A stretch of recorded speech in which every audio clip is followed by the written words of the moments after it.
Palestinian supporters in Australia have called the federal government to take a stronger stand against Israel's actions in Gaza. Emotions spilled over at protests in Melbourne and Sydney today as thousands took to the streets to demonstrate against the incursion, despite the implementation of the ceasefire. Their anger might remain just as strong.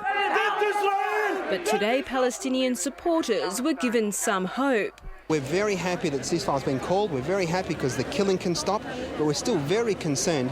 3 weeks into the incursion, the rallies continue to grow in size, and emotions were hard to control as thousands demonstrated in Melbourne this afternoon. Free, free Palestine! Free, free Palestine! Protesters were just as passionate in Sydney, where one person was detained for erecting a flag. And religion wasn't a barrier, with Christians walking alongside Muslims and Jews to call for an end to the offensive. It doesn't look like they've been bombing for weeks, it looks like they've been bombing for years. Well, they shouldn't have started, and this is an atrocity on a large scale. A whole lot of people are suffering appallingly, and somehow something has to change so that it stops. A letter from Australia's Grand Mufti was read to the crowd, also condemning Hamas for continuing its rocket fire.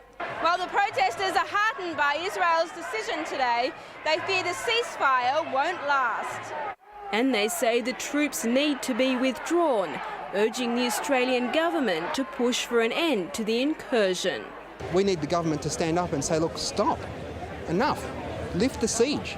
They've vowed to continue their protests until that message is heard loud and clear.